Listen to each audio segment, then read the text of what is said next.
Okay, today I'm going to be doing a video tribute of my mother. My mother's name was Esther Rosalie Raycosa, and she passed away of a massive coronary heart attack this last August. And for those of you who don't know me, my mother was born without either of her arms, without either of her hands, actually. I also was born missing my left forearm. And I just have something to read in memory of my mother.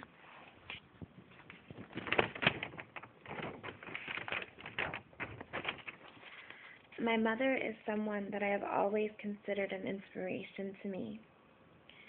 You know, everyone else thinks of my childhood differently than I do. Yes, my youth had some very traumatic memories, and to an extent, those memories have shaped the person I have become. But my childhood also consisted of a wealth of very positive experiences. My earliest memory of my mother was the first time she took me to school in a new town when we had just moved into a place with my mom. I was anxious and did not want to leave her side. Unlike my grandmother, who my first day of kindergarten dropped me off at school and let the teacher deal with the mess, my mother stayed with me to make sure I was okay. And she didn't leave my side until she knew that I was sure that she was coming back and that she'd be back for me every day. And when I was comfortable, she went and she came back every day after school like clockwork, the same time. I walked with my mother to school every morning, me and my two brothers, and we would pick fruit from the trees on the way to school. And these are some of my most cherished childhood memories. My mother also volunteered as a teacher's assistant at my school later that same year.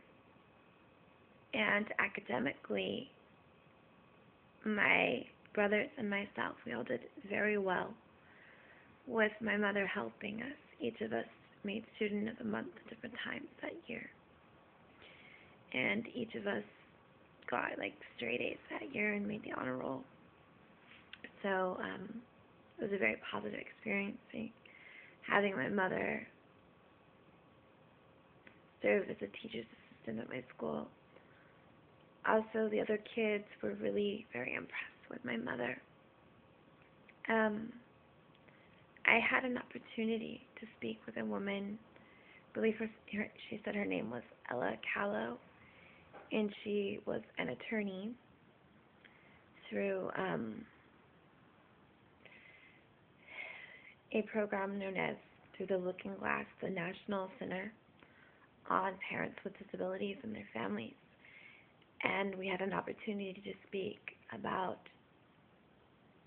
the positive benefits of growing up with a disabled parent, and about how, CPS and other organizations to that effect don't ever really seem to realize that there are very beneficial things about growing up with a disabled parent. Number one being tolerance towards others, and acceptance of people who might look different than you, and a willingness to sort of broaden your horizons. Also the self-reliance that comes from having a disabled parent, because it's true that there are times with a disabled parent that a child kind of takes on a caretaker role.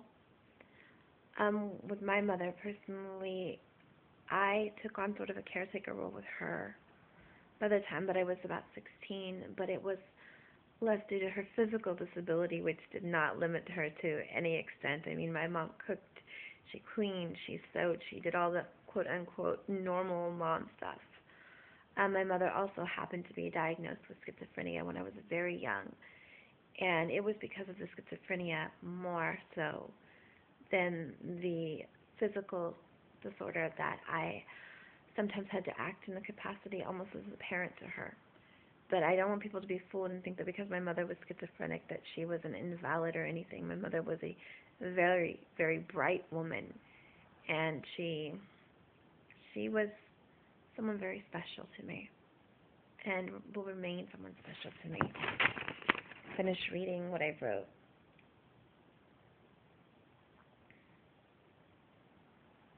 You know, my mother, Esther Rosalie Zaragoza, was a mother in every sense of the word. Despite her perceived limitations due to not having hands and being diagnosed with schizophrenia, her psychiatric disorder and her, lack of limbs did not prevent her from loving me. There may have been limitations on what she could do, but there was no limit on that woman's love for me. And for me personally, I think it's very important for people to recognize that, a child having a less than completely capable parent, and I'm not saying that my mother was an incapable parent, but a child having a parent with limitations on their physical abilities is not as bad a detriment to a child's well-being as a child who has a parent with limitations on their love. And I think that's something the courts don't really recognize. There was a Supreme Court ruling that stated that it is an implied, fact that fit parents act in the best interest of their child. And I think that truly fit parents are parents who love their children unconditionally, and parents that would, do anything, even to their own detriment, to ensure that their child had a great future. And for me, my mom was that type of parent. And I just want to let you know, Mom, that, I hope and pray that I can be half as patient, half as compassionate, half as wise, half as loving, forgiving, giving, and kind as you were. And if I can fulfill that much, I will know that I have succeeded in life and in my role as a parent and as a human being. No one could ever take your place, Mom. I love you.